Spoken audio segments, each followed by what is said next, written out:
As you can see, I am not home.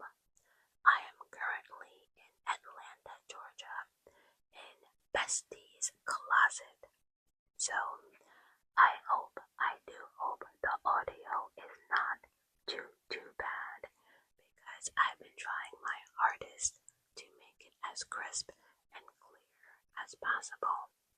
But the show must go on, and I have to deal with what I got. That being said, after going over my DMs on social media and reading my YouTube comments, I have decided to break down all 4 episodes of Sean Combs' The Reckoning on Netflix that was done by 50 Cent. Just like in the beginning of the series, I'm gonna give the same warning. The following video discussion contains description of domestic and sexual violence, which may be disturbing for some viewers. Now, I do not want to see in my comment section, I cannot believe you are doing a Diddy video ASMR style. I can't believe you are doing true crime ASMR style. Save it, because at this point, I'm about to curse y'all out, because newsflash, there are ASMR channels that are just completely dedicated only to true crimes. So, you can go kick rocks. And if this video irritates you, that's completely your fault, or if it disgusts you, because 1, you saw the thumbnail, 2, you read the description, and 3, I'm giving you this warning. So now it's completely on you. So, a quick background.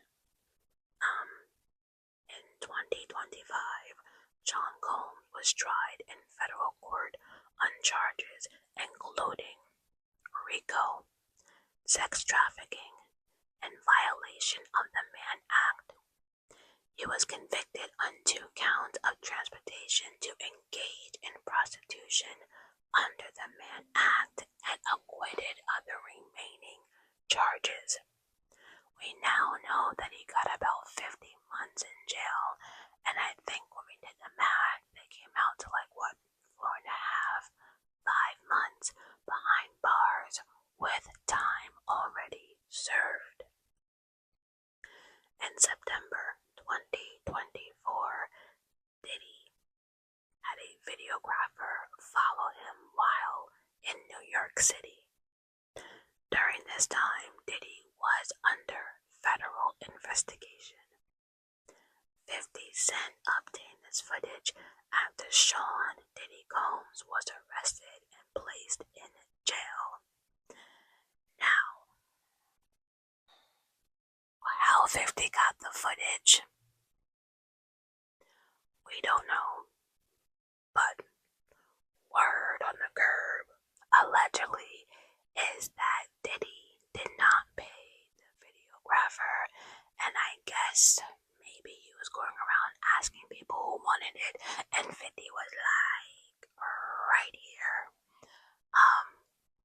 But honestly, we do not know how 50 got the footage. However, I do find it weird that many male celebrities are more upset about 50. Talking about, oh, I can't believe you did this documentary. Why kick a black man down while he's down?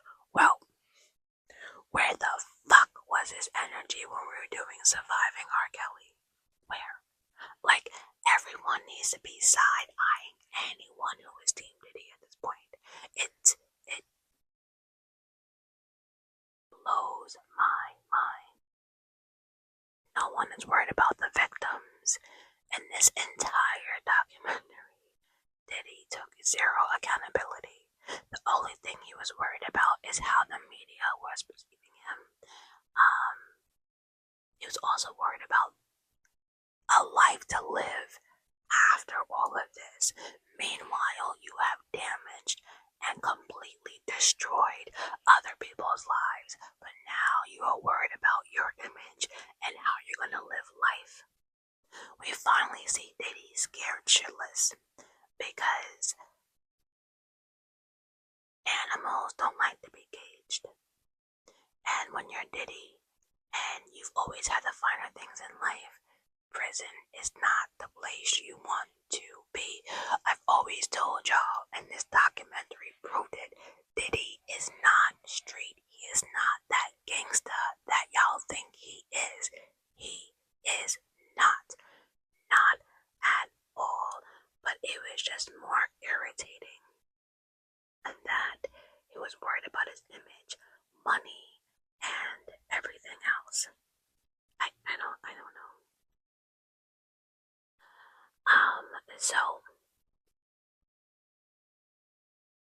in episode 1, we have footage of Diddy talking to his lawyer, which is now causing a huge problem in the media and in the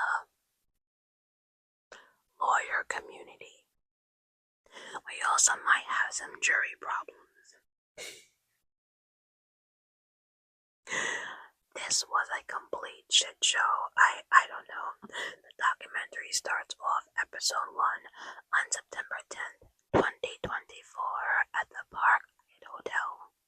6 days before Diddy's arrest, Diddy is on the phone with his main lawyer, Mark.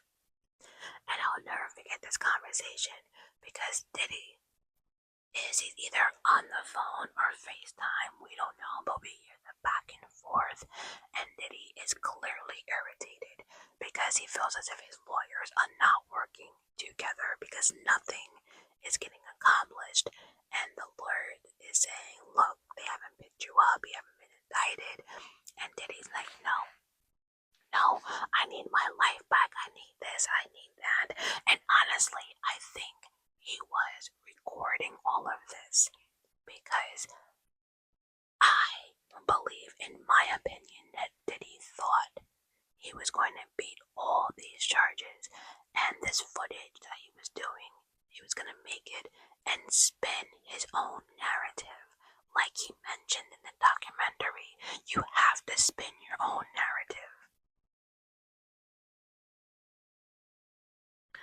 But on that call with Mark, we physically hear Diddy say that we have to find somebody that will work with us in this country, out of the country.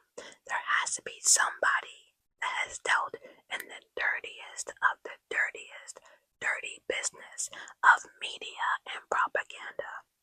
Again, zero accountability for what he did, the actions, all of it.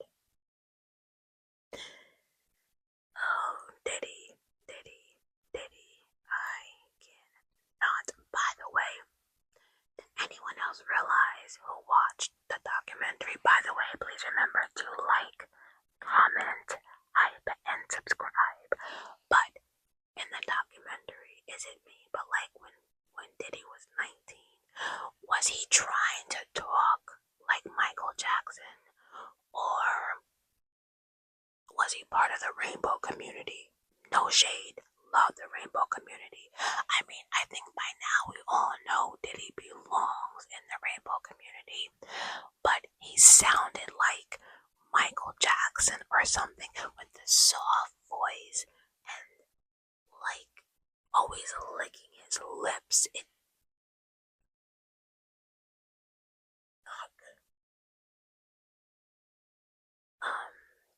So then, let's talk about it.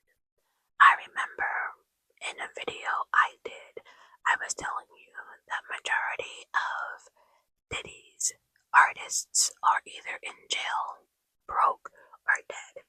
And some of you men came for me for that. And then after I watched this documentary, I just laughed at those men. I thought about those comments because this documentary made you realize that y'all don't know shit. A lot of y'all don't know shit. See, a lot of us been hearing shit from the 90s when y'all weren't even born yet.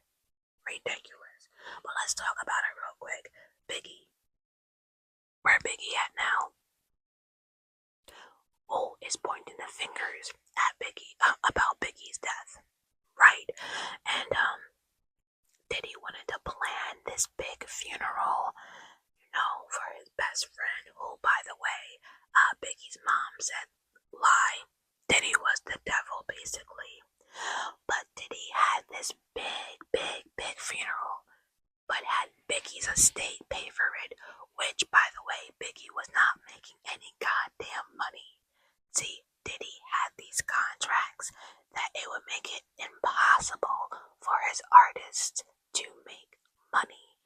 Diddy would make all the money. How you gonna have Biggie's estate? I just can't. Then we have Craig Mack, gone. Now, as per his wife, they barely had $50. How? Y'all don't remember that song, Flavor in Your Ear? How they broke? Okay. Then we have Cassie, who was promised a 10-album deal. Where is Cassie now in her music career? That's what I thought. Faith Evans. Okay, she did okay back in the day too, but when Biggie passed away, by like the mid-2000s, does anyone even know who Faith Evans is? Nah, didn't think so.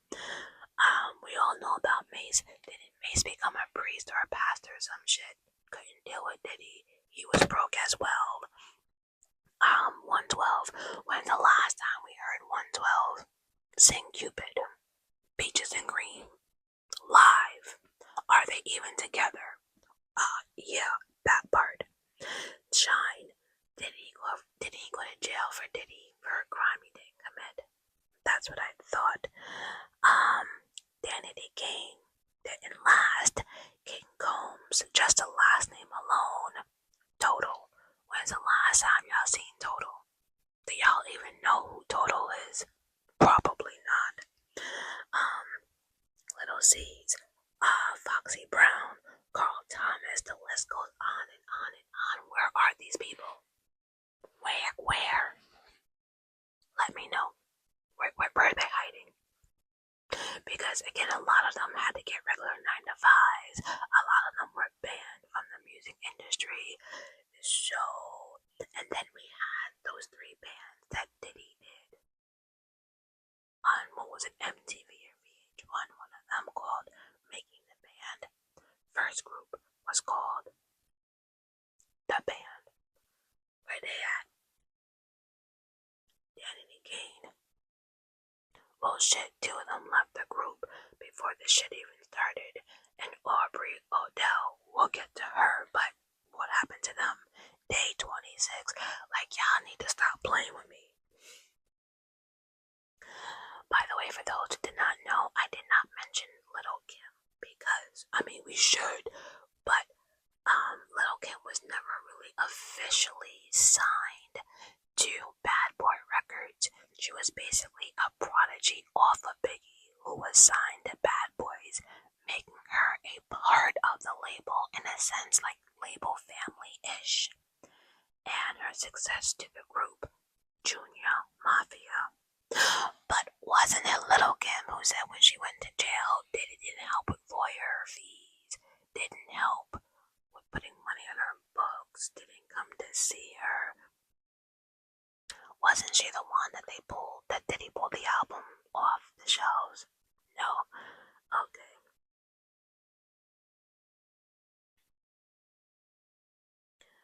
I just want to say, in episode 1, it's clear that Diddy's ego was his main problem.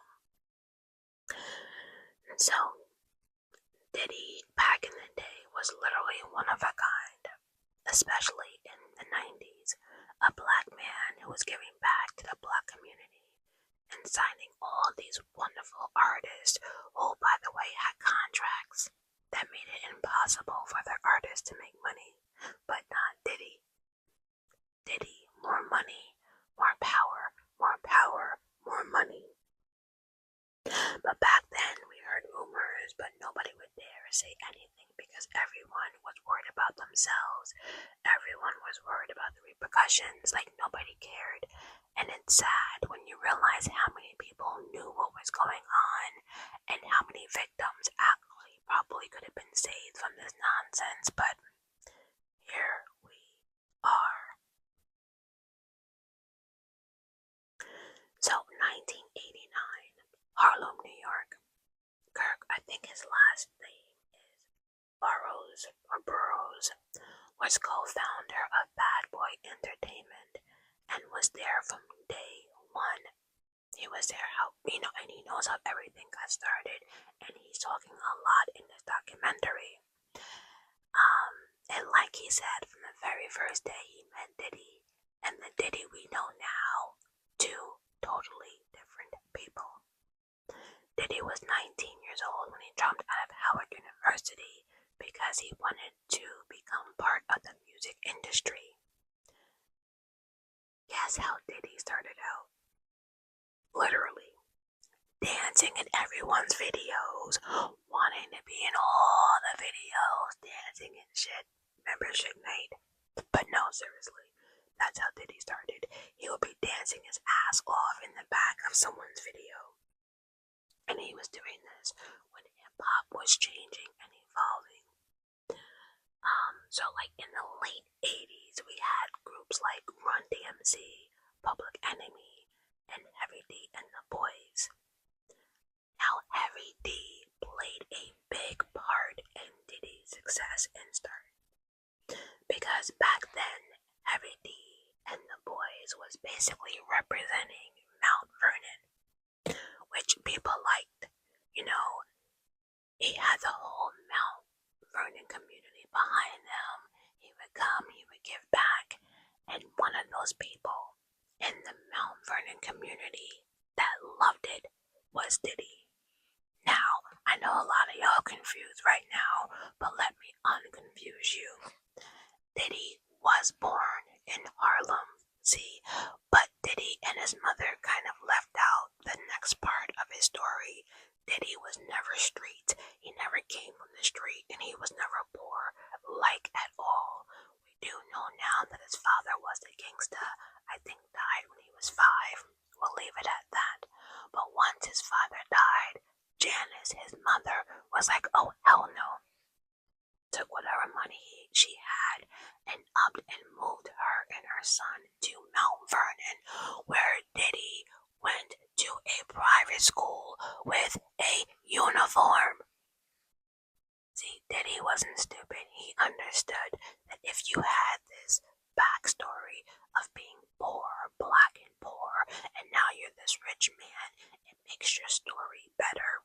But that wasn't his story. He stuck with that Harlem story, and even down to like, there was an interview that his mother did, and she was out here talking about she had 3-4 jobs or whatever, and then she had to do an adult job or night job that Diddy didn't know about.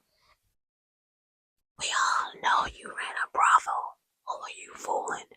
We all know that shit. But it was like everyone was trained. Everyone knew what to say and how the story was supposed to go. So now we have a black kid that was born in Harlem.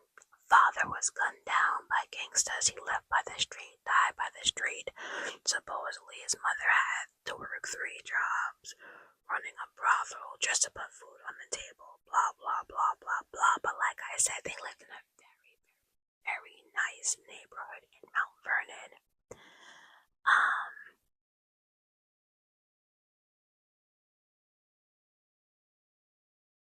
Now, when Diddy was in Mount Vernon at that private school or whatever, Diddy peeped this. Now Heavy D was signed to Uptown, and so once Diddy got a taste of Heavy D, always being around him and seeing what he was doing for the community, Diddy wanted that. He wanted to be that. He wanted that success. So he started knocking on Heavy D's door every single day. You know why? Because he begged and begged Heavy D to introduce him to Andre Harrell, founder of Uptown. signed to Uptown, and Harry D and the boys, they were really popping back then. And as they put it in the documentary, Andre was a champagne of rap, and he took the streets to Wall Street. Love that.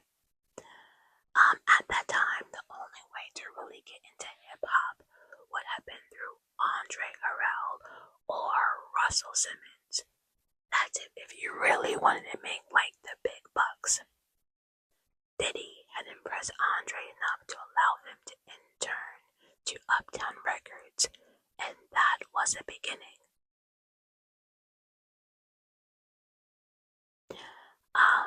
Now when Diddy was working as an intern, again we had people like Harry D, and then we had people like Al B. Shore. He was the first #1 artist on the Billboard charts on Uptown, and first platinum artist on the Uptown label.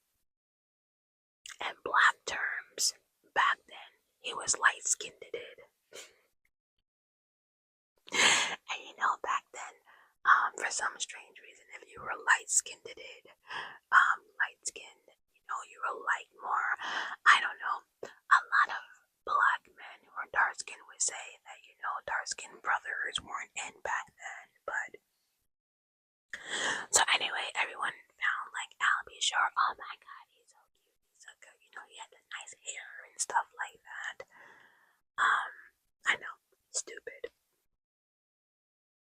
Now, Al B. Shore was dating Kim Porter, and she was working as a receptionist at Uptown Records.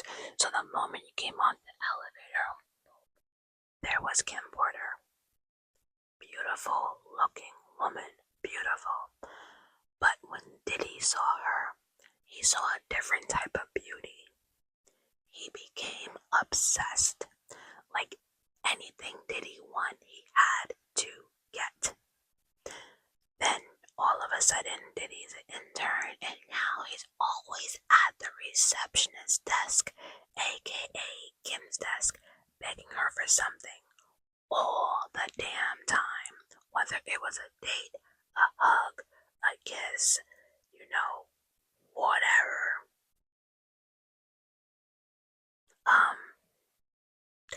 But we have to remember how young Diddy was back then, and he was not ready for a Kim Porter.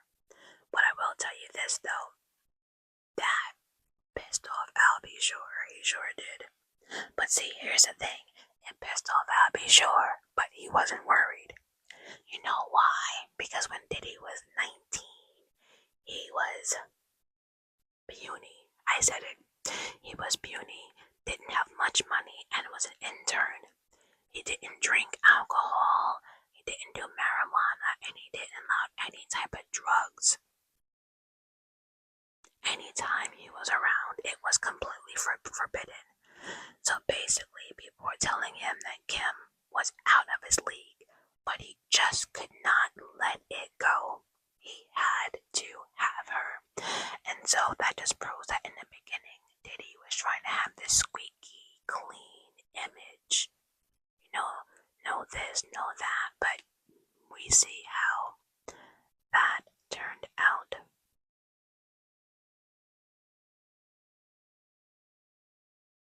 So, like I said, Diddy wanted the fame like Andre, Harry D, all of it. So now he's an intern. The first job Andre gave Diddy was to get a tape that was like 10 blocks away. Diddy did the task. But the funny thing is, when Diddy came into Andre's office, Andre was surprised and was like, how the hell did you get that tape so fast?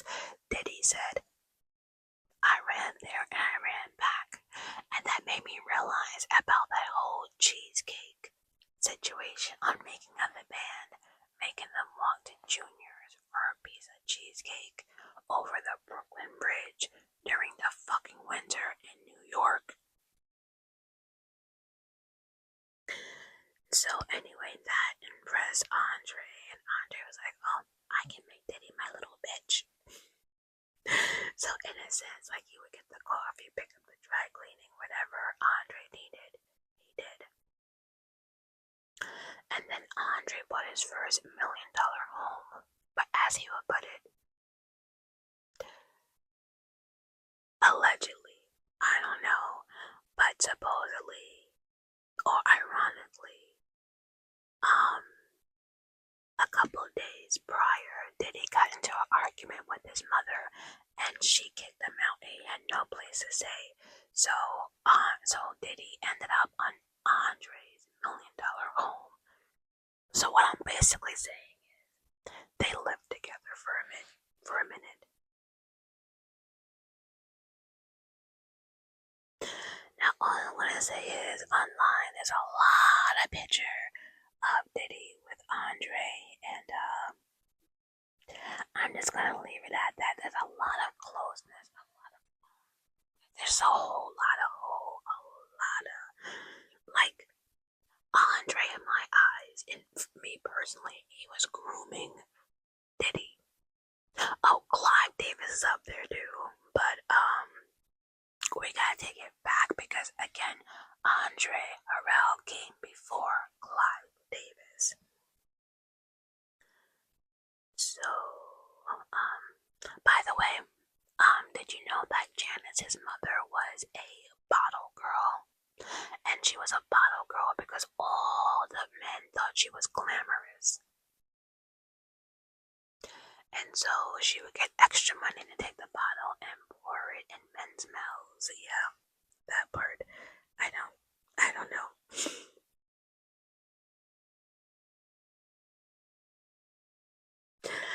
So let's talk about Janice real quick, because when Diddy was younger, like I said, his father was gunned down, lived by the streets, died by the streets, and so they moved to Mount Vernon, and Janice knew how to throw parties, and everyone's invited. Remember who Diddy's father was. She still had the money.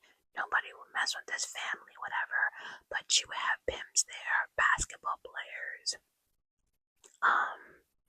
celebrities. She even had a stage built in her house so people can come and perform and everything else.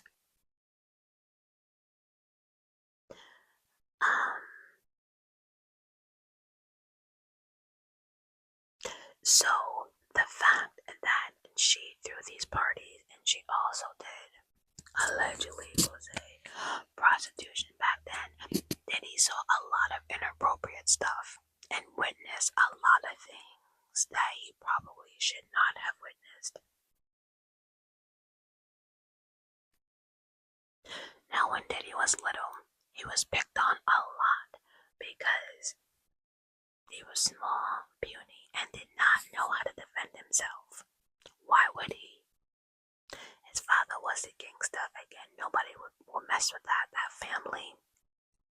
His mother treated him like a prince and fought all his battles. He wore the finest things in life. He never looked raggedy, none of that stuff. So between all of that, and again, Janice used to whoop Diddy's ass, like whoop his ass, and even after all of that, Diddy still never learned how to throw a punch. I just cannot. You know what else too? Janice, and I think she saw it, she refused. She had a son. She refused to raise a princess. So again, she got into the habit of whooping his ass. But Diddy would do shit like, when he was 12 years old, he would come home at like 3 o'clock in the morning to a black mother. Oh yeah, she would go in, and still never learned how to throw a punch. So because Diddy didn't know how to fight and he was picked on a lot, he learned how to bite, scratch, and use whatever around him as a weapon. So in basic terms, he learned how to be a dirty fighter, but not actually throw a punch. But he wasn't gonna lose either. if that made sense. Now, the documentary did reach out to Janice Combs for some of these accusations, but no, because people want to know you were really effing up your son that young, but she did not respond at all. Now then we get introduced to a young lady by the name of Joy Dickerson Neal. She met Diddy back in 89 or 90. Now it was her time to kind of tell her side of the story. She was actually in charge in Uptown she was in charge of promoting music videos, and Diddy at the time was in charge of promoting parties, and that's how the two were close together.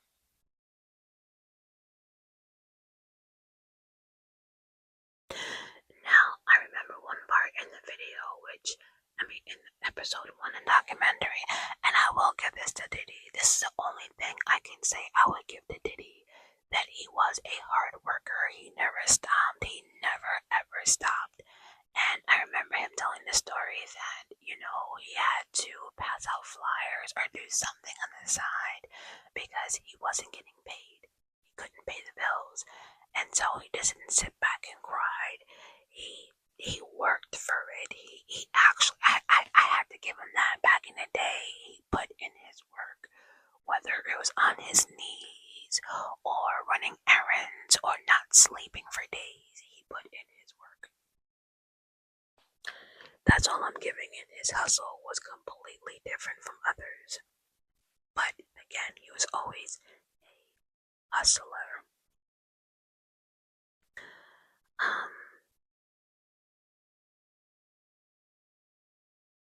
So like I said, Joy was the person promoting the music videos, and Diddy was the one to promote the party. So this one particular time, she's talking about Diddy threw a party at Andre's house. After the party, I guess the guests dragged in a lot of mud into Andre's home. So Diddy not even complaining or nothing. And I have to give Diddy credit. Back then, he didn't complain. The man was on his hands and knees. Oh well, I think we all think he liked to be on his hands and knees. But anyway, he was getting a scrubbing and he was cleaning up the mess that he caused. Now Joy was there and she decided to stay and help Diddy. As they're cleaning up, Diddy gets a phone call and found out that somebody backed out of a music video or something like that, and they needed a girl to fill in. And that's when Diddy was like to Joy, would you like to fill in? And all she had to do was play the part of her getting out the car and leaving her pimp for a better life. And so after she's telling the story, the interviewer then asked Joy, has Diddy ever aged you? And there are certain questions when you ask people, just their reaction alone, they're not lying. But she started getting really uncomfortable, and her facial expressions and body language just tells it all. So she tells a story that someone calls her one day and tells her, he has you on video, right? Now remember, Diddy's like 19, 20-ish. Let's not forget those facts. So, she's like, what are you talking about? Who got a video of what? And the friend explained everything that happened to her on that particular night. Then the documentary cuts to a black screen and it reads, in November 2023, Joy Dickerson sued Sean Diddy Combs under the New York State Adult Survivor Act. Her lawsuit, which alleged she was drugged and assaulted by Combs in 1991, was one of the first amongst more than 100 civil cases filed against Diddy.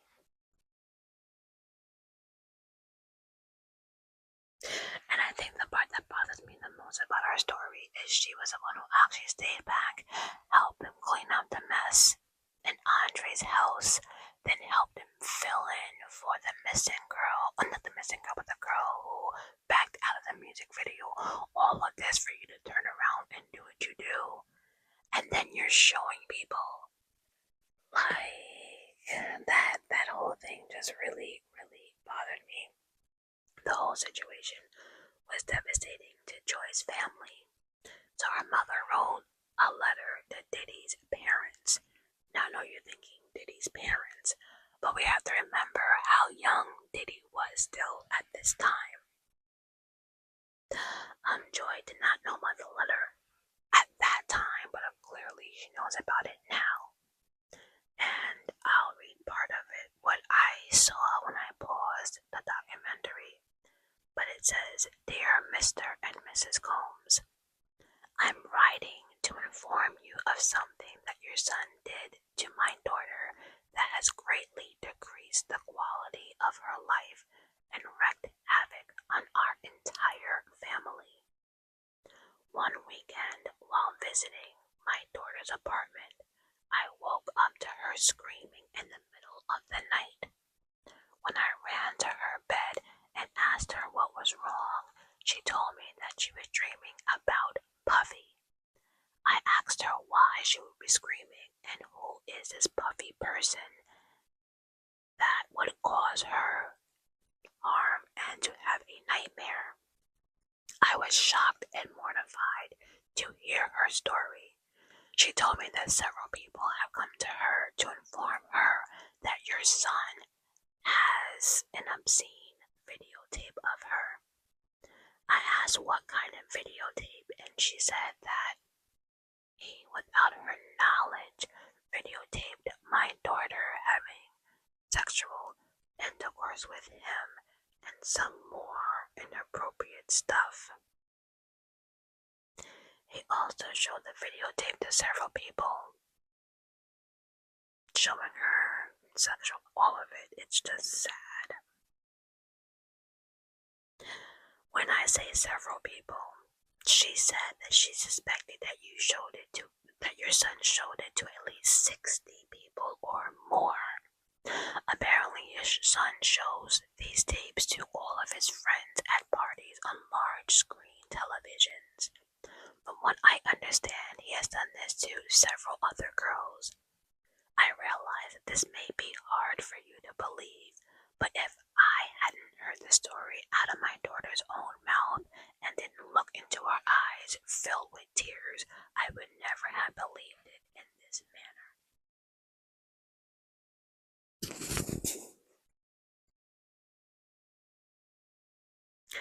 Joy did approach a lot of people for help and got things like, "What do you want me to do about it?"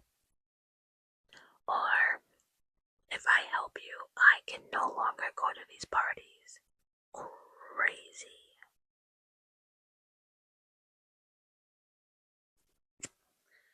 Oh no. Now, allegedly, a guy by the name of Albert Martinez, who was a drug lord of some sort in Harlem back in the day, hung out where Diddy did. And this guy, Albert, this is the type of shit that he would do. Diddy would go to his parties and they would sit there and watch videotapes of females having sex, knowing that they weren't being recorded. So it was like Diddy was picking up all this stuff. And it's so funny because it's like Diddy's taking the wrong damn notes.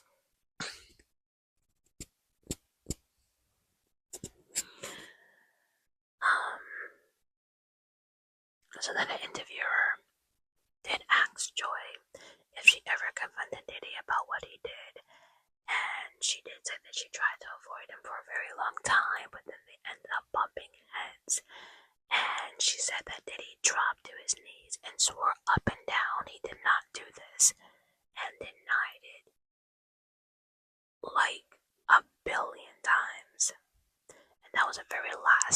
she spoke to him.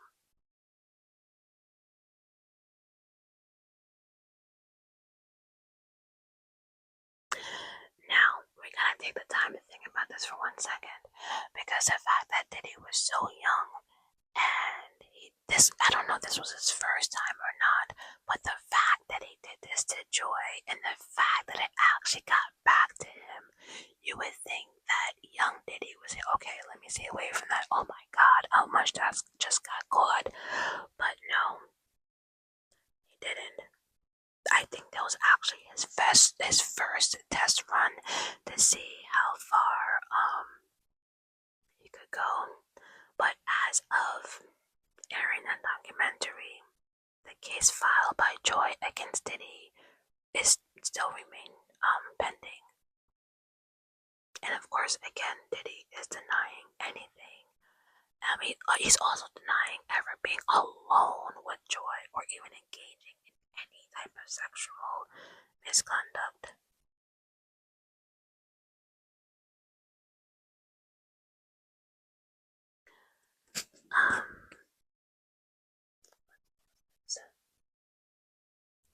Damn. One of the things I could tell you that really annoyed me in this documentary is that Diddy did not care about any of these allegations whatsoever until the government stepped in. He didn't care about the reputations, he didn't care about anybody else. You know, he would threaten people, he would, toss money around. Diddy did not care until the government stepped in.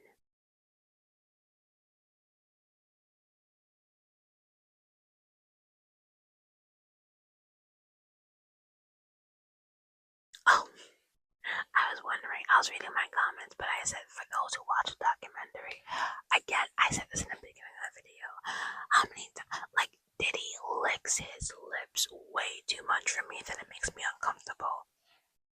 I just wanted to kind of point that out. I'm uncomfortable. Yeah. Then we see this man literally in New York City riding his goddamn bicycle. It was all a plot to hit the streets, to act like nothing was wrong. No one's gonna bring him down. No one's gonna break him. And then you see Diddy, taking pictures with people, just acting like things were okay. He was really trying to change people's mind in social media, right? Because what do people do? They take a picture and then they upload it to social media. So I was like, oh my God, Diddy, I'm with Diddy. He's not that guy y'all keep, claiming to be. So he would take picture after picture after picture after picture, just really giving people knowledge, waving at people in the cars. He was really trying to put on this persona that like nothing was wrong. Crazy. And then we go into December 1991. Well, December 28th, 1991. I spoke about this before, but young Diddy, when he was 19 years old, this is where we talk about that party. He over promoted this party that got a lot of people injured and 9 people killed. It was a holiday celebrity party in Harlem.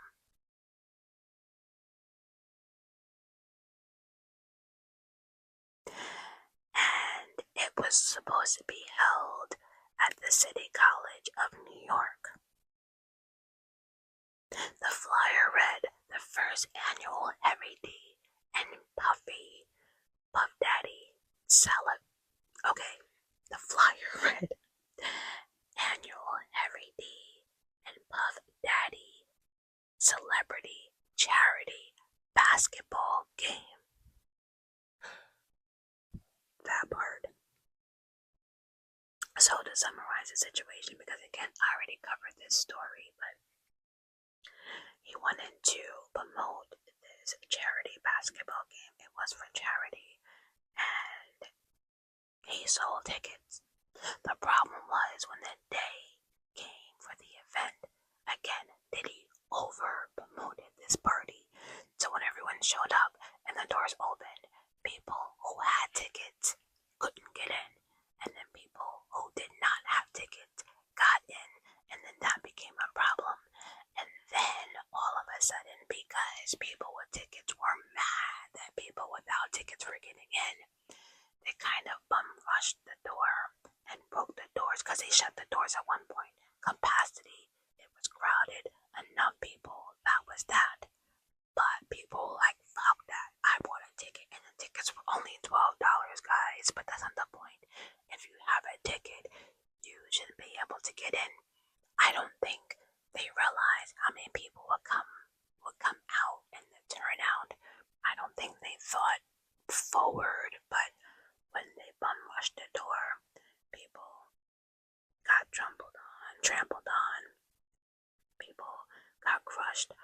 legs broken, bones broken, and 9 people actually lost their lives during that charity basketball event. It just became a shit show. You know, there's actually video footage of that celebrity charity basketball game, and when you see people stepping on people's heads and not caring and just bum rushing, and you see Diddy with his white shirt open and looking around, I will say though that Diddy did help. He was calling people, he was calling ambulance, he was helping anyone he could, but again, he over promoted this party, or he just didn't have the right bodyguards, or I don't know.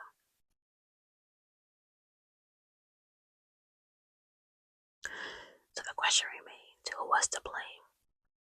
So Diddy was the young new guy, and Diddy took on the responsibility or the burden or accountability, whatever you want to talk, but he took the full hit for it.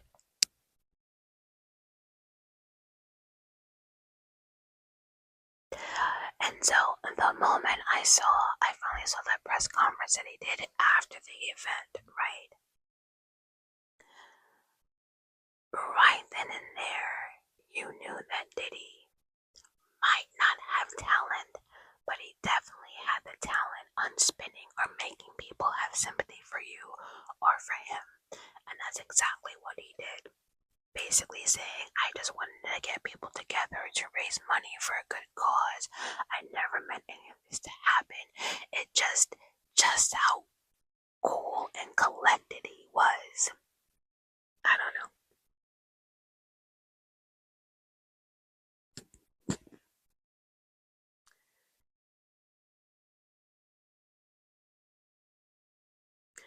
Alright, and according to Diddy, right, people knew who he was, but because of this situation and the headlines, that's really what got Diddy famous.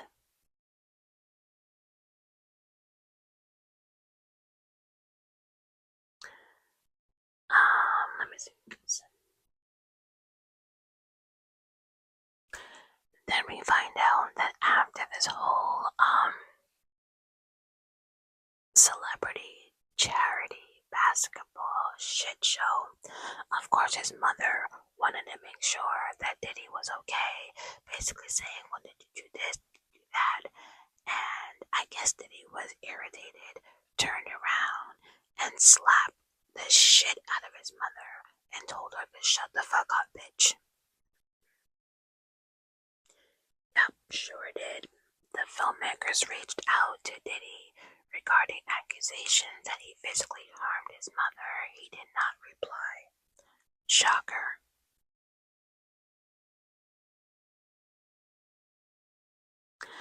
And so, of course, the money that was fished out for the lawyers and the medical fees and paying, I guess, people, funeral costs from the 9 people who lost their lives from the charity event, Uptown wanted Diddy gone. They were like, you know what, he's too much a liability. We don't want it. But Andre fought and fought and fought and gave him a chance. And so after all of that, then he wanted more. And so he asked Andre if he can do AR, artist and tour. Basically the person who puts the records together and works with the artist. Andre is like, okay, I'll give you a chance. First assignment was Jodeci. Diddy was responsible for the style, image, clothing, all of it. Diddy did it and it worked. In the studio, he did the same thing. He had an ear for talent in beats. He just didn't have the talent to actually rap or anything else like that. Oh my god. So basically, Diddy wasn't that type of producer who could tell you, you know, that note ain't right. that's a C note. No, we need an F note.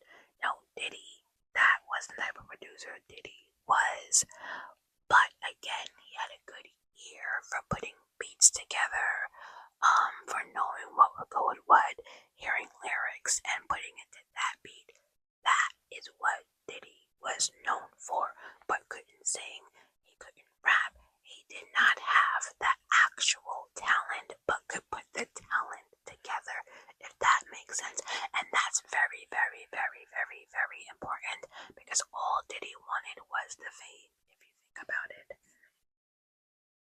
The next artist that he was responsible for after Jodeci was Mary J. Blige, and that was on the 411 album.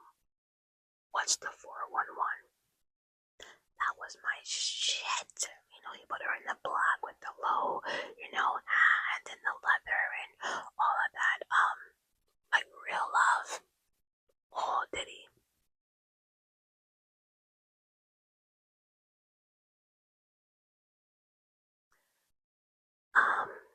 So then the documentary goes into, I think her name is either Misa or Missa, his girlfriend, and how he would beat the shit out of her, aka his first baby moms. And that's when they had Justin. But overall, Diddy was on top of the world, because now people were calling Diddy about their new artist. They want Diddy to do what he did for Mary J. Blige and Jodeci for their artist. And so basically he became too big for Uptown Records. Andre was the king of Uptown, and the intern was taking his place, and he did not like it at all. So Diddy had to go. Andre fired him, was like, up, get out of here. Now, according to the documentary, Diddy was upset. He was physically sick, like physically throwing up, because he just couldn't understand it. He couldn't understand, like, wait a minute, I'm helping you. I did what you wanted me to do. Like, he couldn't grasp that.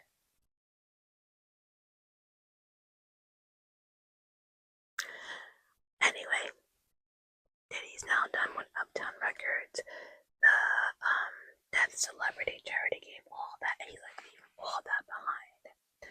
So Diddy, again, done with Uptown. This is where we start getting into Christopher Wallace, aka Notorious B.I.G., aka Biggie Smalls, aka Big Papa, aka just flat out Biggie. Now, according to Biggie, in one of his interviews, allegedly Diddy was tired of doing this shit, like the Jodeci and Mary J. Blige, and he wanted to do more hardcore stuff, like getting into rap. At that time, the West Coast was definitely winning when it came to music. We had, again, Straight Outta Compton and NWA, Ice Cube, Dr. Dre, Death Row, Snoop Dogg. The East Coast wanted hits like the West Coast. So when they found Biggie, it was like, yeah, we can do this,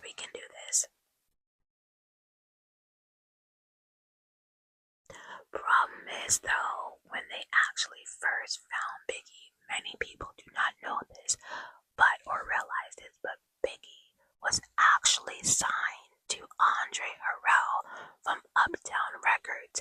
However, when Andre fired him, he did give Diddy an opportunity and told him that he can take that he can take Biggie with him. So there were songs that they produced with Uptown, but now Diddy has to figure out how to finish his album and get it out on its own terms, own money, everything.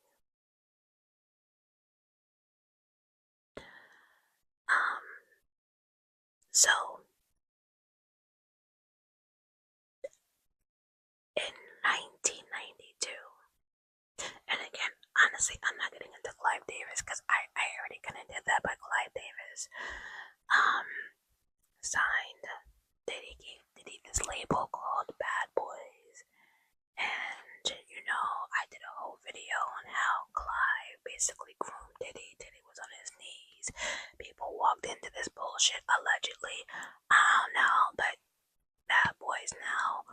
was made, and so Biggie was now on Bad Boys. And like I said, at one point Diddy was going from like record label to record label, and then finally Clive Davis was just like all in. Now Clive Davis again, he had artists like Whitney Houston, Aretha Franklin, and the list goes on and on. And at that time, he ran $100 million company, so he played a few tracks and he was all in.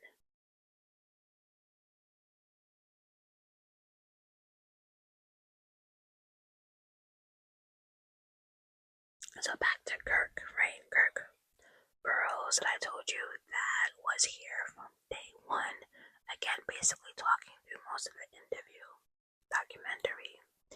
He said he was there when they started Bad Boys. Kirk was in there day and night doing everything he could. Now this is interesting. Diddy gave him 25% stock ownership of the company and gave his mother Janice 75%. So Kirk got 25% and the mother got 75%, which equals 100. Diddy did not put anything in his name to protect himself from having to pay the families from the tragedy that happened back at the charity basketball game. Yeah, Uptown took care of most of it, but there are people coming for the civil suit, and Diddy's like, well, you can't come from Bad Boys, because I ain't got nothing to do with that. Diddy was smart.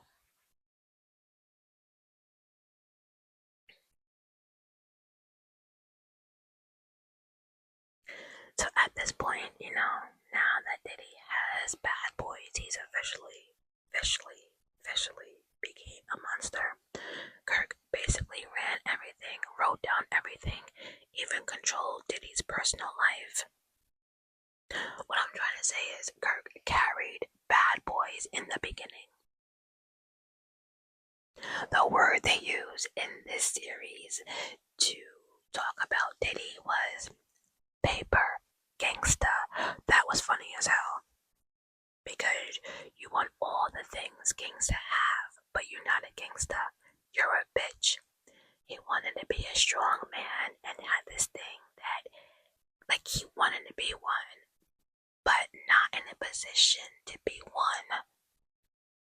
He was not streetwise, basically, at all. But he could be one in the industry, though. You get it? You see, you can't be a monster on the street because you're a bitch, but you can be a monster in the music industry where people actually need you. Crazy. Diddy is not street. He picked up a lot of bullshit along the way. So Tupac, I Get Around, 1993. Diddy and Kirk studied that song because, again, remember the West Coast had the beat that they wanted and they were winning. But at this time, I do want to point out that Tupac was not signed to Death Row in 1993 when that song, I Get Around. Yeah, he wasn't part of Death Row at all. Now, that song Big Papa was what put Biggie on the map in 1995.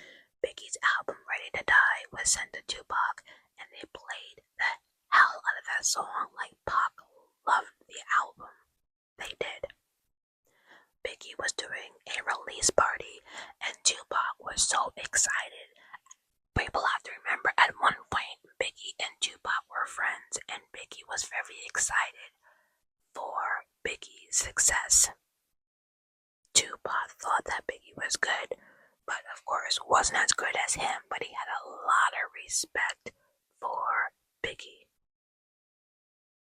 Now, like I said, the two were friends. We see videos of them vibing, drinking at parties, just having fun. And then Tupac had Biggie open up, I think during one of his tours or a couple of shows that he was doing. And at this time, Pac was forming the Thug Life.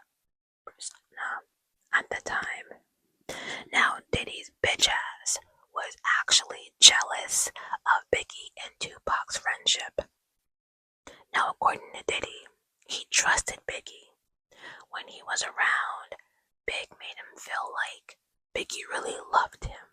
He felt love from Big. Biggie would always have his back and always defended him. According to Diddy, Biggie was the only person he trusted in a really long time. But if you would ask Mrs. Wallace, aka Biggie's mother, you would get a completely different side of the story. As a matter of fact, you know the bodyguard that won't shut the fuck up? Oh, he let it loose. He basically said Biggie and Diddy's friendship was basically bullshit. He wanted complete control over Biggie and even his friends. That is so petty and bitchy. Like he was possessive. Tupac was a likable person. Women liked him. He was handsome and cute. He was also in the movies. Out here kissing Janet Jackson. Who wouldn't want to kiss Janet Jackson? Biggie was a likable, shy person. Diddy was just Diddy, and that's that. Nothing special about him. Not likable, not cute, not handsome, none of that. Diddy saw that Tupac's success. It was threatening, basically. It's a damn shame. And if I'm being honest, Diddy was irritated and saw that Tupac's success was done not from threatening people or manipulating people or writing shitty contracts or anything like that. Tupac was just himself, and I think Diddy saw that, and it just made him work extra hard. You know, when people are likable, you just keep saying, God, why does he get everything and I don't? I'm working my ass off. I want that. It was kind of like the same situation when it came to, Tupac.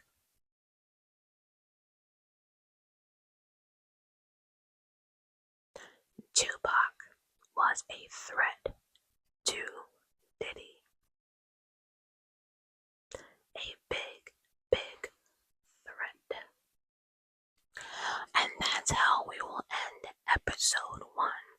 Now that we got the backstory, now that we got all the information, we can understand now moving forward the chain of events that's about to take place. And on that note, I will see you guys for episode 2. Let me know down below if you watched this episode or documentary, and let me know how you think about it. I love you guys for watching.